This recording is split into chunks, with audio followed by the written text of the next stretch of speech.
আমার বিশ্ববাসী ভাই বোনেরা, আজকের আলোচনা হবে মেয়েদের সম্পর্কে। আমার মা বোনেরা খুব মনোযোগ দিয়ে শুনবেন।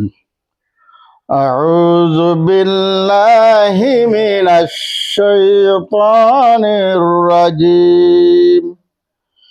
বিসমিল্লাহির রাহমানির রাহিম। বিতাড়িত মরদুদ শয়তান থেকে আল্লাহর কাছে পানা চাই এবং শুরু করলাম সেই মহা আল্লাহর নামে, যিনি রহমান এবং রহিম। আমার মা বোনেরা মন দিয়ে শুনবেন।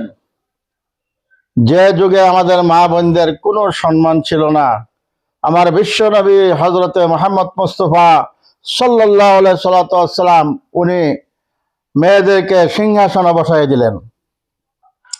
মেয়ে হওয়া মাত্রই, এই আইয়ামে জাহিলিয়াতের সময় মেয়ে হওয়া মাত্রই গলা টিপা মারিয়া ফেলাইতো, জীবন্ত কবর দিয়ে দিত। একজন সাহাবী, উনি আগে সাহাবী ছিলেন না, দেহিয়ে কলবি, ওনার এক ঘটনা। উনি সন্তান পেটে রেখে ভ্রমণও গেছিলেন, সফরে গিয়েছিলেন। সফর থেকে আসে দেখে তার পরিবারের ঘরে তার একটি মেয়ে সন্তান জন্মগ্রহণ করছে। মেয়ে দেখে তার কপালে, তার কলিজা আগুন জ্বলে গেছে। মেয়েকে কিভাবে মারবো, জিন্দা মারবো, কিভাবে শেষ করবো, সেই প্রতারণায় সে চিন্তা করতেছে। একদিন তার পরিবারকে বলল, মেয়েটাকে তুমি সাজায় দাও, সুন্দর করে দাও, আমি মেয়েটাকে বেড়াইতে নিয়ে যাব। রাস্তাটা যায়, মেয়ে আগে আগে দৌড় ফেলে যায় আর উনি পিছে পিছে যায়। গিয়ে হে নির্জন এক পাহাড়ের কাছে এক গাতা খুঁজলো। এই গাতা খোঁজার সময় ওনার দাড়ির মধ্যে পেক মারি আসে। মেয়েরা লাহে লাহে ফালায় আর বলে, বাবা তুমি এত কষ্ট করতেছে কেন? মেয়ের জন্য যে সে গাথা খুঁজতেছে সেটা সে জানে না। গর্ত খোঁজার পর যখন শেষ হয়ে গেল, মেয়েটাকে গর্তের মধ্যে শোয়াইলো। শোয়ানোর পরে মেয়েটা বলতেছে, বাবা, চিৎকার করে বলতেছে, বাবা তুমি আমার মাইরো না, আমাকে বাঁচতে দাও, আমি নিজে কর্ম করে খাবো, ভিক্ষা করে খাবো, তোমাকে কোনো লাঞ্ছনা বেজ্জতি করবো না। এই দয়াগুলি আমার মনে আসলো না। আমি একটা হাতে একটা পাথর নিয়ে ওই মেয়েটার মাথার মধ্যে মারলাম।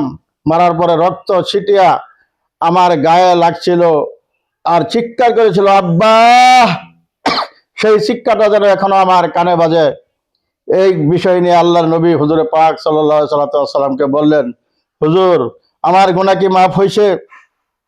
তওবা করছি, মাফ হয়েছে? হুজুরে বললেন, হ্যাঁ, তুমি তওবা করো, তোমার গুনাহ মাফ হয়ে গেছে।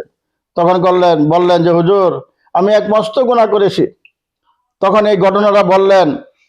ঘটনাটা বলার পর হুজুর সাল্লাল্লাহু আলাইহি সাল্লাম চোখে দিয়ে পানি আসতেছে, দাড়ি ভিজে যাইতেছে। হুজুর সাল্লাল্লাহু আলাইহি সাল্লাম বললেন, মানুষেও কি পারে এমন কর্ম করতে?